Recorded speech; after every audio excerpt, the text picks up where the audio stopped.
Hello everyone, how are you? So we have landed to question 29 and you'll be very happy to know this is the last question in the revision kit for the 25 marks question. Vogel. So cheers to us. Now it's a long one, right? Let us go to the requirements. As you can see, there are three requirements. A. Discuss the possible reasons why Vogel may have switched a strategy of organic to one of the growing by acquiring companies. Okay, from organic to acquiring. You have to give reasons, basically advantages and disadvantages of accusation or organic versus. You have to give 4 marks, so you have to give 4 reasons. B. Discuss the possible actions Vogel could take to reduce the risk of accusation of Tory company faced to increase shareholder value. Discuss the possible actions Vogel could take to reduce the risk that accusation fails to increase the share. Okay, so what are the actions is going to take Vogel if they fail to increase the shareholder value, the accusation? 7 marks. And it's, if you see, this two are theory questions, right? Theory parts you have to write. Calculation comes in part C, 14 marks. Estimate showing all relevant calculations.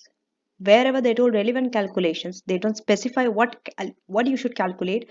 You have to use your professional judgment, basically your experience. The more questions you do will help you what type of calculations you have to focus on.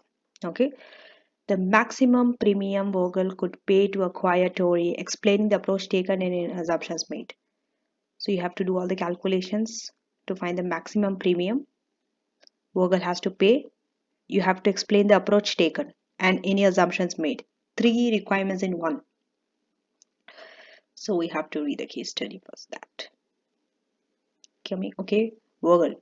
Vogel is a listed engineering company, manufactures large-scale plant and machinery for industrial companies. Until 10 years ago, Vogel pursued a strategy of organic growth. Since then, it has followed an aggressive policy of acquiring smaller engineering companies, which it feels have developed new technologies and methods which could be used in its manufacturing process. However, it is estimated that only between 30 and 40% of the acquisitions made in the last 10 years have successfully increased the company's shareholder value. Vogel is considering undertaking acquiring Tory, an unlisted company. Unlisted company. Tory is an unlisted company. If you see, he's acquiring this. This you can see for the reasons of acquiring. This is listed. Okay, which has three departments. Department A manufactures machinery for industrial companies. Department B produces electrical goods for retail markets. Department C, which is small operates in construction industry. Upon accusation, Department A will become part of Vogel as it contains new technologies which Vogel is seeking, but Department B and C will be unbundled with assets attached to Department C sold and Department B being spun off into a new company called Endage Company. Given below extras of financial statements for the two companies for the year ended 30th April 2004, Vogel and Tory. You have been given sales revenue, profit before interest, depreciation, interest and tax, interest depreciation, pre-tax profit, current assets, unsecured bond, non and current liabilities, share capital and reserves. Share of current and non-current assets and profit of Tory, three departments. Okay, of the Tory, three departments. Okay. Okay. Now coming to the other information. It is estimated that for Department C, the realizable value of non-current asset is 100% of their book value. But its current assets realizable value is only 90% of their book value. The cost relating to closing Department C are estimated to be 3 million. Okay, cost for Department C, 3 million. Okay, and for Department C only, now 100% for non-current asset and 90% for current asset. They are realizable value. Okay, 90% of their book value and for non-current 100%. Coming to point 2. Fund raised for the disposal of you. Since you are going to dispose Department C, so that they are going to raise fund from that. That fund will be used to pay off Tory companies' other non-current and current liabilities. So every point is important. I'm not going to underline because then I have to underline everything. Then it doesn't look good. So coming to point 3. The 7% unsecured bond will be taken over by an edge company. It can be assumed that the current market value of the book is equal to its book value. 4. At present, around 10% of Department B's profit before depreciation, interest and tax come from sales made to Department C. Okay, that is you can say intra-group sales is there. So you have to deal with that also. You have to know how to deal with intergroup sales also versus external sales. Coming to point 5, and Dutch company's cost of capital is estimated to be 10%. Okay, here and also here, this 10% of this one comes from sales made to department C. Okay, it is estimated that in the first year of operation, and Dutch company's free cash flow to firm will grow by 20% and then by 5.2% annually thereafter perpetuity. Okay, so first year free cash flow will grow by 20% and then annually 5.2%. Point 6, tax rate applicable to all companies is 20%, and Endage can claim 10% tax allowable depreciation on its non-current assets.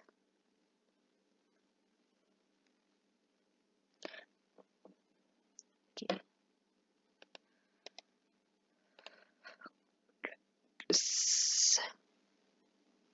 It can be assumed that the amount of the tax allowable depreciation is the same as the investment needed to maintain Endage's operations. Coming to Sen. Vogel's current share price is $3 per share. Okay. And it is estimated that Tory's price earning ratio is 25% higher than Vogel's price earning ratio. Are we given the Vogel company's price earning ratio? We are not given. We just told that Tory's will be 25% higher than Vogel. So first we have to find the P ratio of Vogel. Okay, to find for Tory. After the accusation, when Department A becomes part of Vogel, it is estimated that Vogel company's P ratio will increase by 15%. After Department A becomes part of Vogel, P ratio will increase by 50%, means you have to find the current P ratio first. From that, you have to increase it by 15%. So point number 7 has a lot of works to do. Okay, everything is not direct. You have to find, it's like fill in the blank, that missing figure you have to find out. Coming to point, the last point 8, it is estimated that the combined company's annual after tax earnings will increase by 7 million due to synergy benefit. That means 7 million is the synergy resulting from combining both the Vogel and Department A. Now first part and second part you shall be able to do it. So coming to part A, we don't need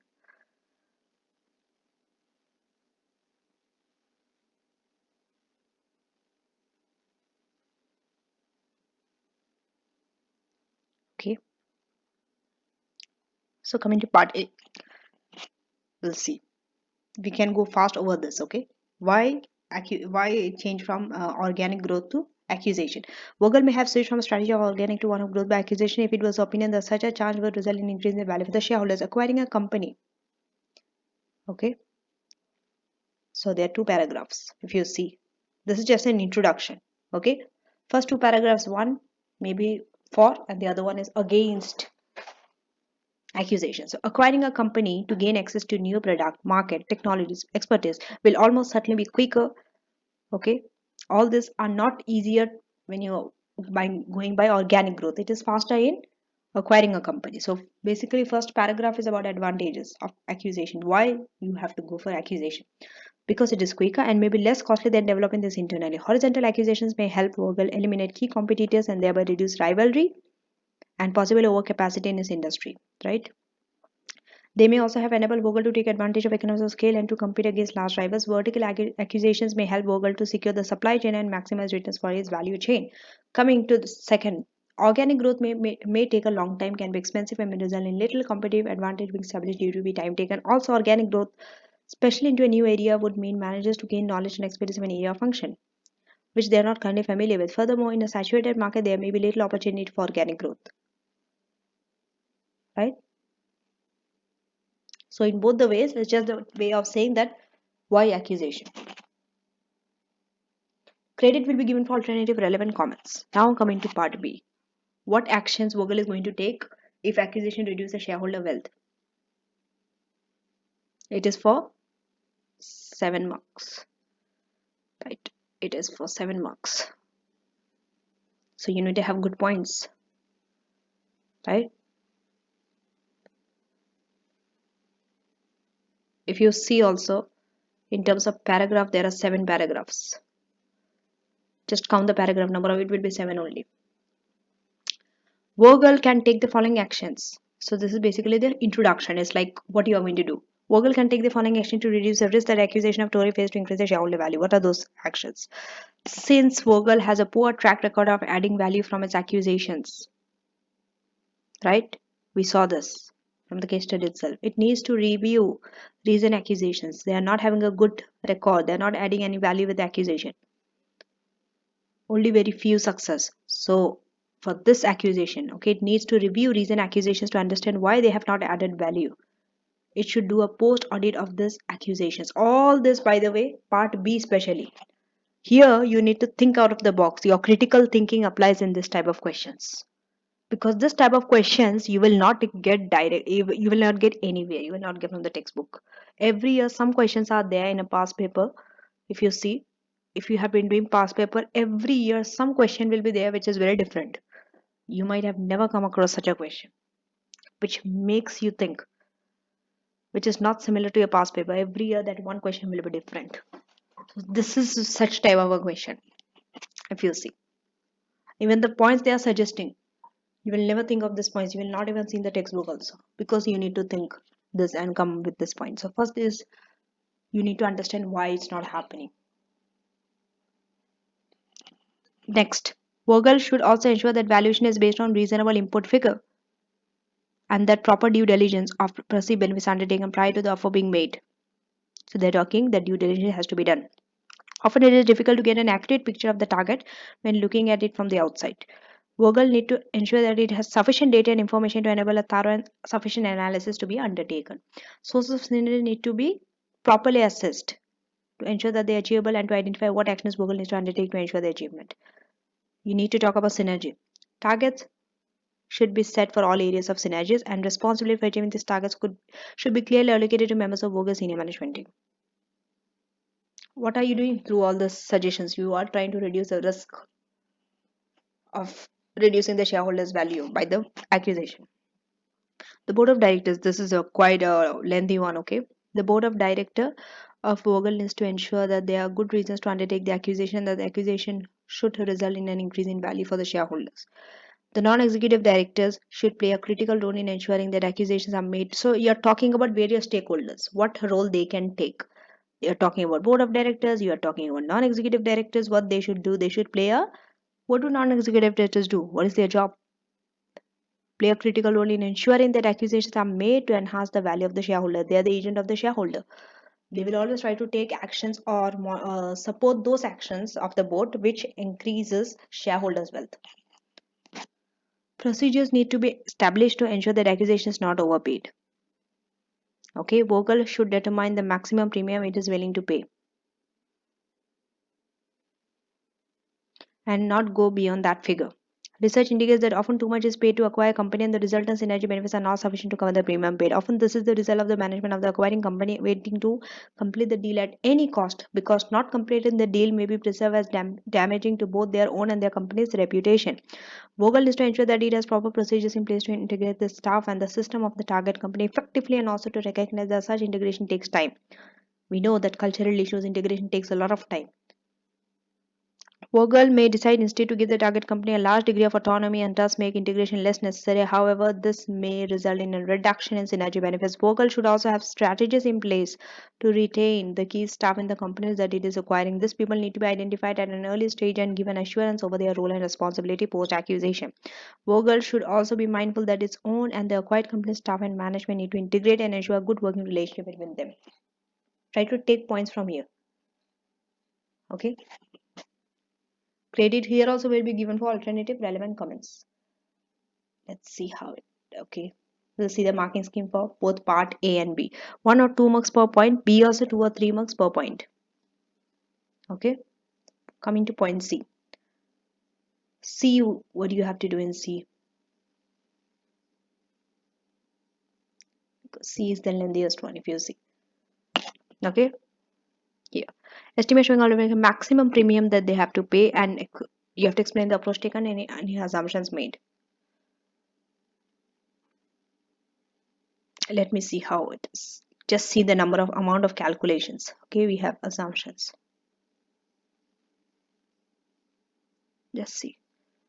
Just see it. So here they have started with approach taken first, and then they have done the calculation. Anyway, you can do. You can even start with assumptions also. It doesn't matter.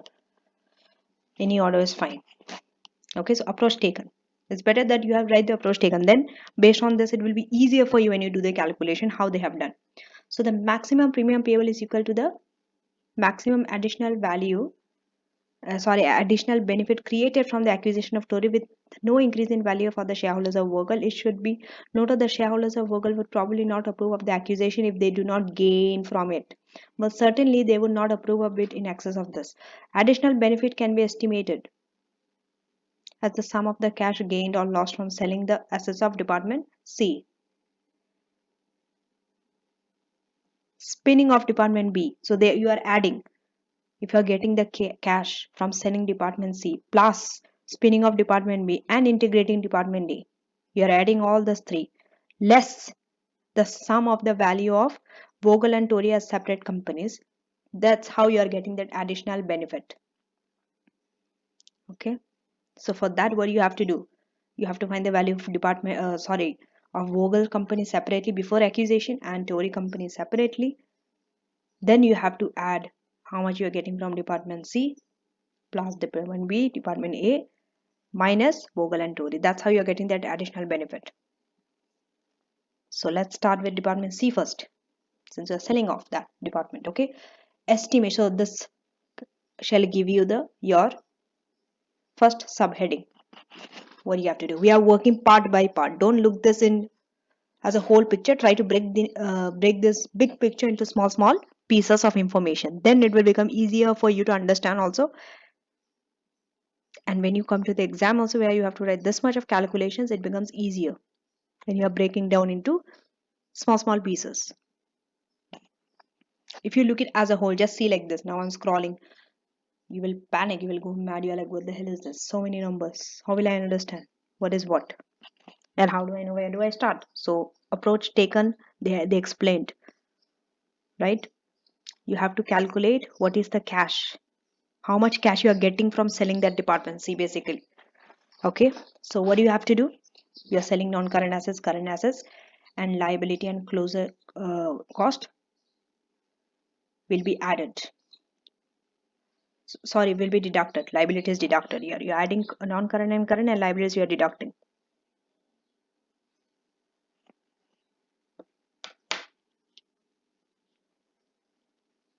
Okay. If you see non-current assets, okay, 20%. Current assets also 20%. But when you see non-current assets, since 100%, so you can just take non-current as it is. But when you're going to the current asset, you're taking 20% of the current asset, but you're multiplying by 0.9 because only 90%. Okay, let's see this.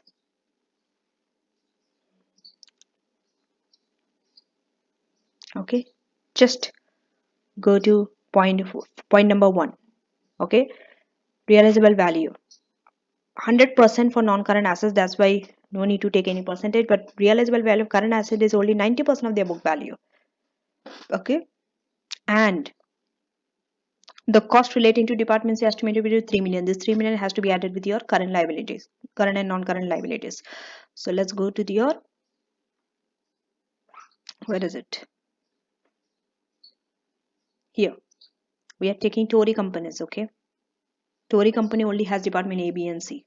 We are not focusing on Vogel.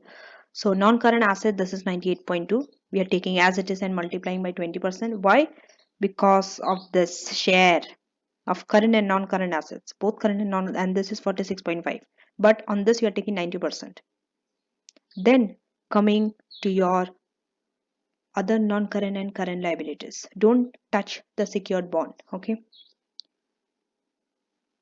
Because bond you are not paying now, it's a long-term loan. You are only paying your short-term loan liabilities by cash. So other current and this 20.2, with this 20.2 you have to add this 3 million, which is the cost. Okay, now if I take you,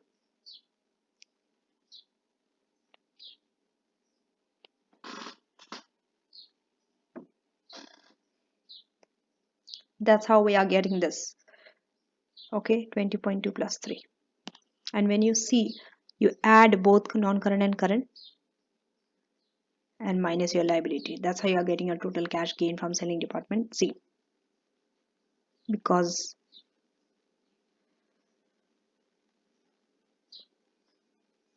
we have to find additional benefit. For that additional benefit, you have to find the cash received from department C. Now coming to department B, value created from spinning off department B into NH company. You are spinning off it to NH. So what is that value created? This requires a lot of working. This is the second thing. Okay.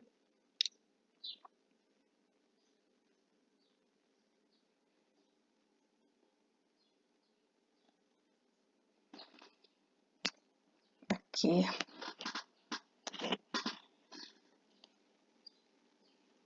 Just go through the figure and see if you're able to understand anything or not.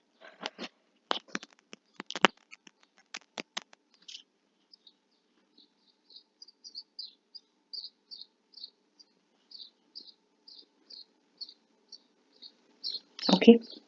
So first they are starting with what? Free cash flow of hand. Okay. This is the method. So for this, what do you have to do? You have to start with. What do you have to start with?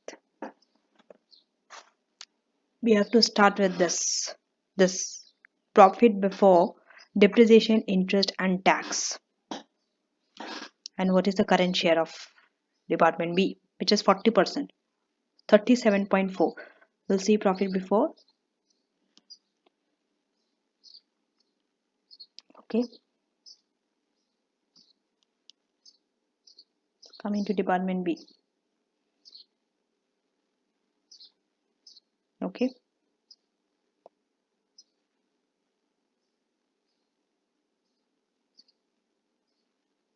nothing is written here. Department B is 40%. Okay, share of profit before depreciation, interest and tax and pre-tax profit is 40%. Somewhere they have given you that free cash flow.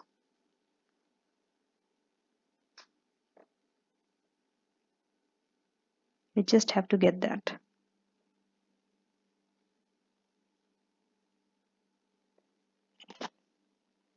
Okay,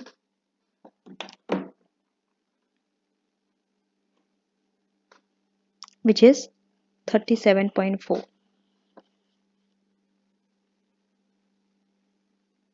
It is this 37.4 of Tory companies. Out of this, 40% will go to department B. Then from that you have to deduct what? You have to deduct profit before interest and tax for department C, because you are selling department C, right? Which will be how much? Which will be?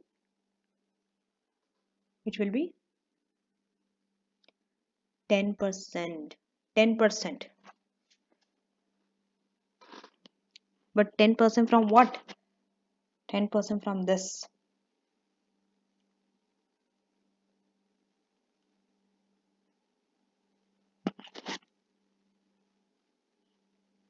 If you see, this 10% is from this 14.96. Okay. Out of this, okay, for 10% you have to deduct because departments you are sending it off. Okay, then comes your lex tax allowable depreciation. Okay,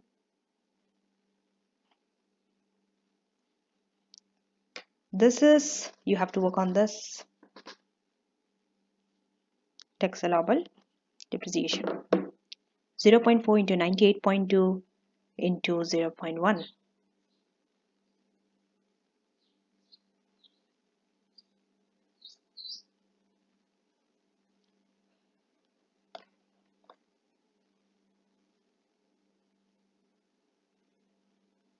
So let us go to point number 6, where they talk about tax allowable depreciation.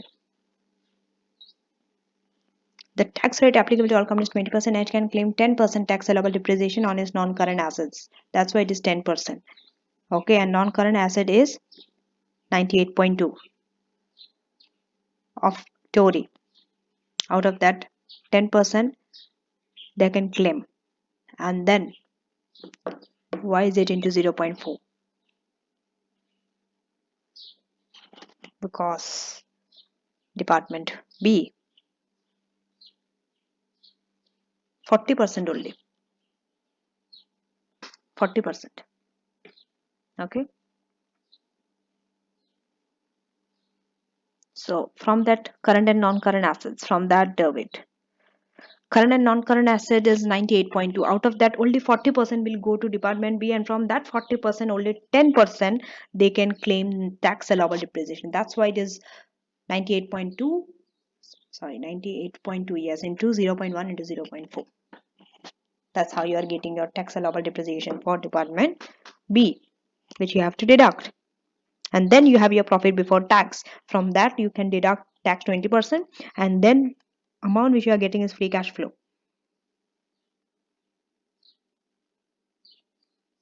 Okay.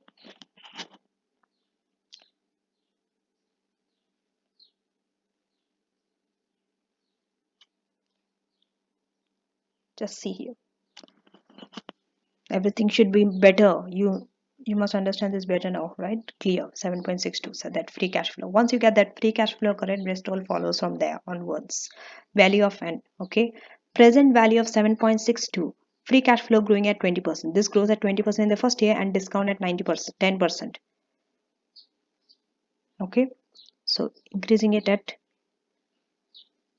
you increase it. Why discount at 10%? Cost of capital is 10%. Cost of capital is 10%. You need to discount it back from year 1. So into 1.2, growing it by 1.2 and 10% discounted for 1 year, 0.909, right? It is like this. You can use the table or you can get like this, which is 8.31. Add the present value of cash flows from year 2 onwards, right? So from year 2 onwards, you have to increase it by what? 5.2%. Growth rate is 5.2%. 10% is cost of capital. From there, 5% again, you need to discount it back. Year 1 discount you have to use to discount it back to year 0. But if you see the present value, it is 9.14. How is it 9.14?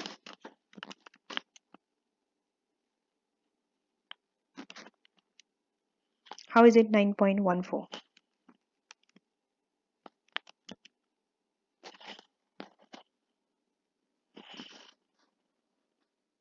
It is simply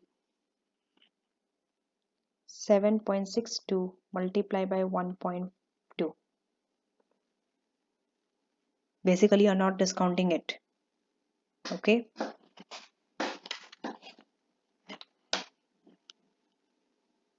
On that 7.6 into 1.2, on that you are multiplying again, increasing that amount by 5%. That's why multiply by 1.052, but on 9.14, then you are getting this value. Then less bond taken over by NH, and NH is going to take over the bond also. Okay.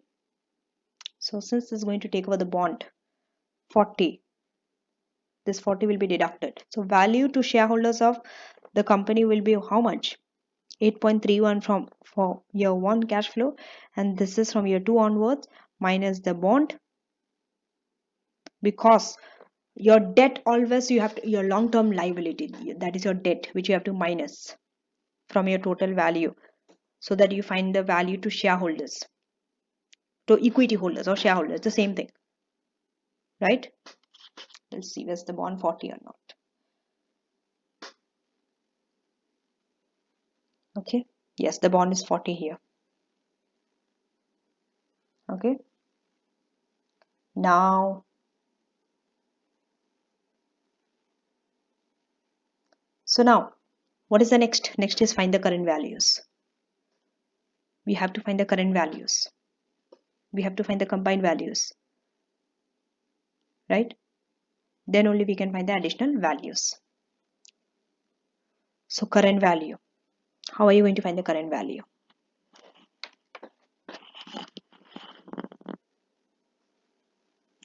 Current value you have to find for Vogel and Tory separately for the two companies. First, we are starting with Vogel. Vogel company's current value. What is Vogel company's current value? Okay.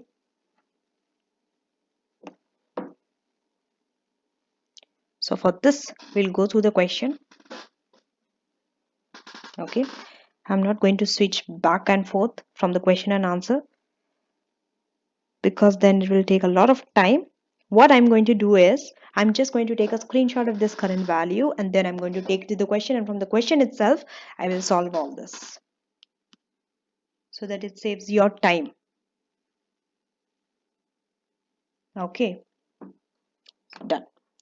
Now I have the screenshot with me of this answer, so yes, we just need this piece of information.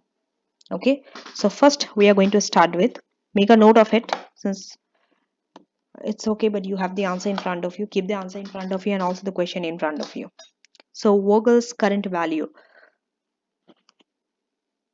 Okay, nothing to use from this. What is Vogel's current share price, which is 3 per share? So point number 7, Vogel's share price is 3, and what is the number of share for Vogel? It is 190, but 50 per share, so it is 190 divided by 0.5, which is equal to 380. That's how you are getting the number of share 380. So 380 into 3, which is 1140 million. Now coming to profit after tax. You need profit after tax because we have been given the PE ratio of Vogel. That PE ratio, whenever PE ratio is given, you have to find your earnings because PE is price over earnings. Price we know, we need to find earnings, right? Earnings is profit after tax. So what is Vogel's profit after tax? That is the second point. Vogel's profit after tax is how much?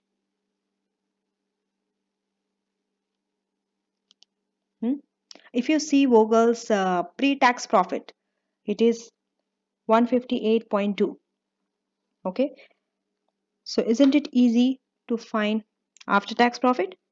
Just multiply that by 80%, tax is 20%, or minus 20% of 158.2 from 158.2, which will be 126.56. Now after that, Vogel company's P, you have the profit after tax, you have the earnings also, you have the share also, share price, the current value. So now you can find the PE ratio. First you have to find the Vogel company's PE ratio. Remember, you have not been told what is Vogel company's PE ratio. They have just told how much it increased. So Vogel company's PE ratio before accusation you have to find out. That will be the current value, which is 1140 divided by profit after tax, because price over earning is PE ratio. So earnings, profit after tax is 126.56. Divide both, you will get 9.01. So round it up to whole number 9. So PE ratio is 9. Okay. What will be the Vogel PE ratio after accusation? After accusation, they have told, point number 7 again, the last line. It is estimated that Vogel company's PE ratio will increase by 15%. That means after accusation. So increase that 9 by 15%. 9 into 1.15, which is 10.35. Now, what is Tory company? So we are done with the Vogel company's part. Coming to the Tory company. What is Tory company's PE ratio before accusation? First you have to find. Okay. Don't find after accusation. Before accusation, it is how much? Hmm?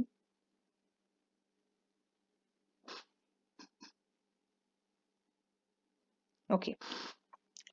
Since now we know Vogel company, okay, read again in point 7 only. Second line. It is estimated that Tory company's price earning ratio is 25% higher than Vogel company's price earning ratio. Vogel company's price earning ratio means which ratio of Vogel company? Before accusation, after accusation?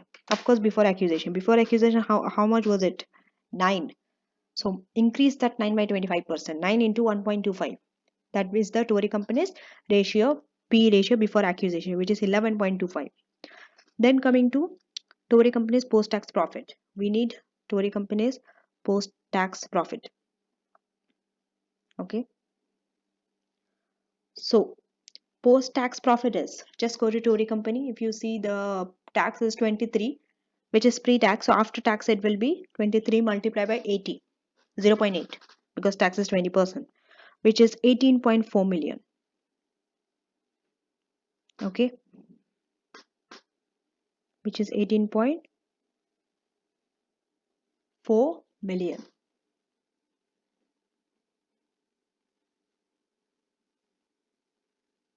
Now,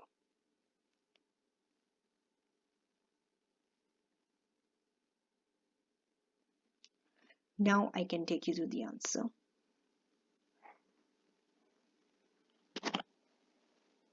Now you'll be able to understand this better. Just read it.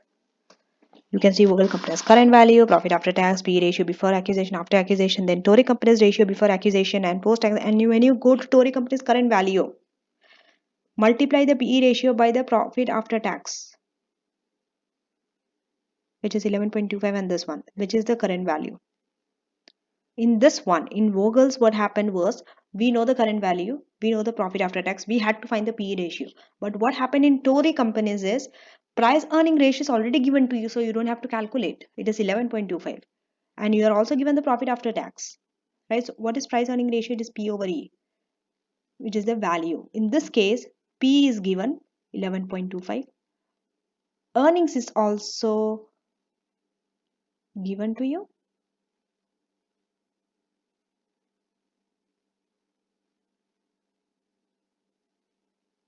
No. It is PE ratio into value, which will give you the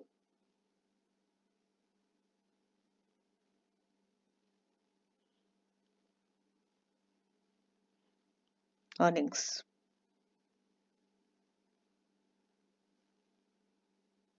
Okay, wait. Okay, so here you have the price earning ratio and you have the earnings also. Okay, you just need the current value. It is the other way around. Okay.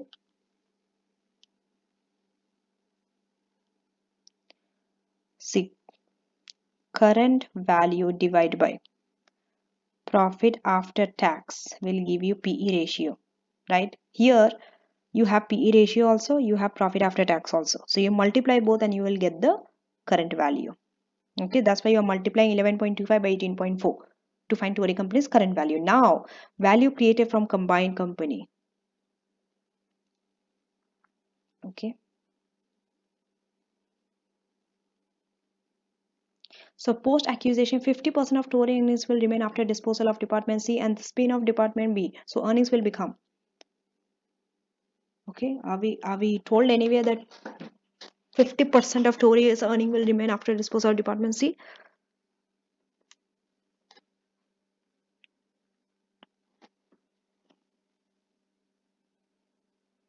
We have to see that, right? We have to search for the information from the case study. Where is that 50% referred to? We know the synergy is 7. Okay.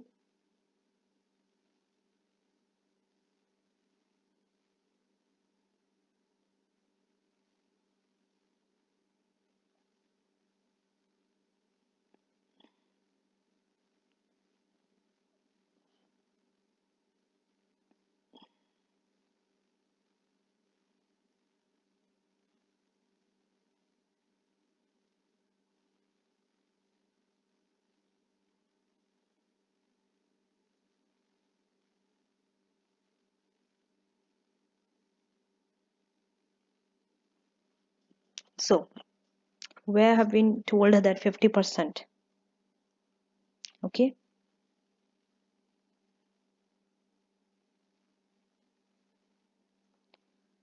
Here. This 50%. Because Department A will be mixed with Vogel. okay, of Tory company. We are not selling or doing anything with department A.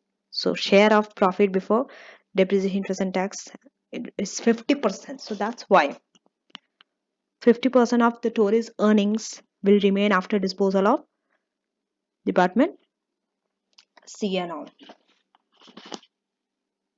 Okay, it's very important that you understand where the figures come from.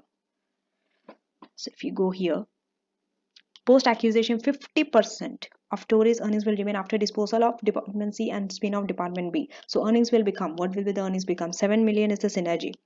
50% of 18.4 plus this 126.56, from where are you getting it?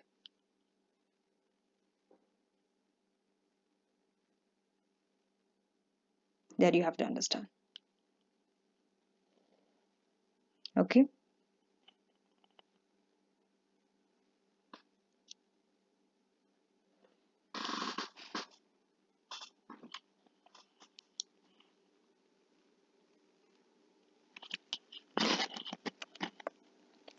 Do we need any of this?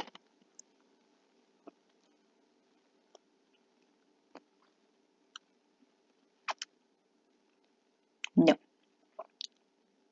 So basically we are adding what? Vogel company and the post accusation Tories earnings and the synergies, right? Which is, we have to find out what is this 18.4 and 126.56.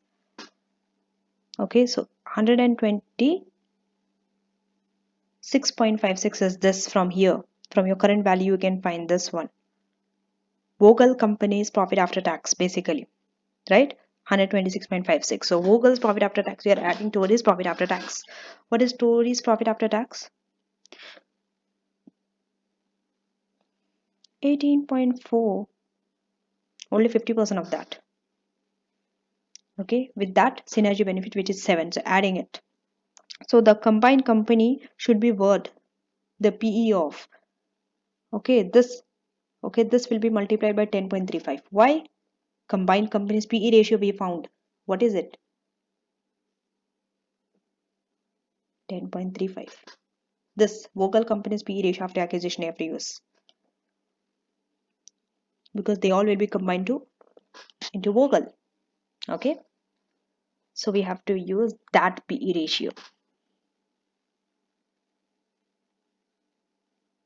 and this will be the value, but we have to find the additional value. So how are you going to find the additional value? That, okay, maximum premium we have to find the value of the combined company, which is 1477.57. From there you have to add or deduct. You have to keep deducting.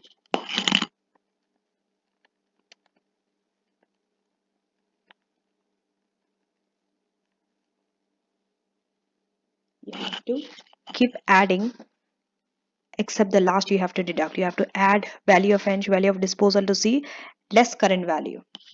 Okay,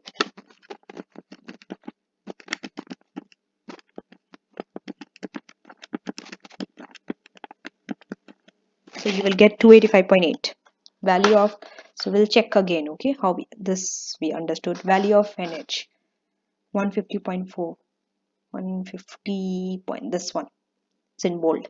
This you are adding, then you are taking what, this from C we are getting 4.81, because we have to add, that was the approach taken. So you're adding it and then less current value. What is the current value of Vogel and Tory, and deducting it. This is less. Okay, we'll see.